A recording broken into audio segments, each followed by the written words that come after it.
This video is for educational purposes only.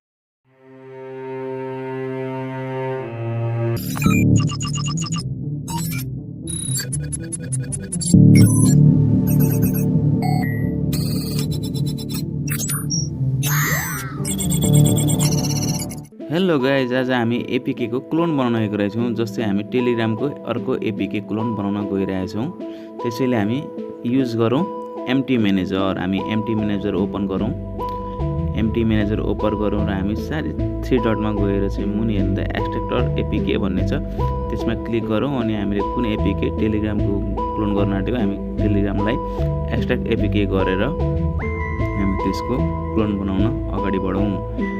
र हामीले extract गऱ्यौँ, हामी लोकेट गरौँ। लोकेट त्यो फाइलमासम्म पुगौँ। हामी लोकेट भइसकेपछि त्यसको एक्स एपीके को एपीकेएस भन्ने फाइल बनिरहेको छ र हामी यतापट्टि एपीके टुल भन्ने एउटा फोल्डर हुन्छ, त्यसमा हामी क्लिक गरौँ र हामी यसलाई कपी गरौँ है। यहाँ कपी गरेर राख्नेछौँ। अनि कपी गरिसक्यौँ। कपी गरेपछि हामी त्यसलाई कन्भर्ट गर्नुपर्ने हुन्छ। हामी कन्भर्ट गरौँ।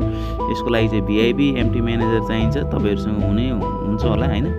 र तपाईहरुले कन्भर्ट गरिसक्नु भएको छ। कन्भर्ट गरिसकेपछि हामीले अब यो एपीके टुल एम भन्ने अर्को छ, म त्यहाँ लिंकमा हाल्दिन्छु।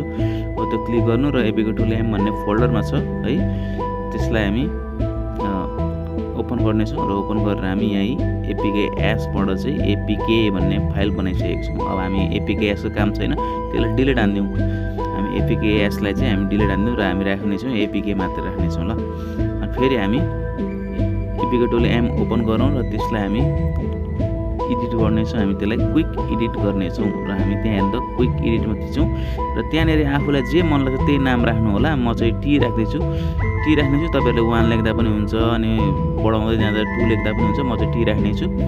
टी राखिसकेपछि यहाँ मुनि org telegram.messenger भन्ने छ, त्यसमा तपाईहरुले डट राखे पनि हुन्छ, नराखे पनि हुन्छ, अथवा आरआर थप्दा पनि हुन्छ। जे मन लाग्छ 1-2 अक्षर छपेर चाहिँ राख्न सक्नुहुन्छ। त्यसपछि मुनि आउँछ अर्को भर्जन कोड भन्ने आउँछ। भर्जन नेम चाहिँ हैन, भर्जन कोड भन्ने चाहिँ आउँछ।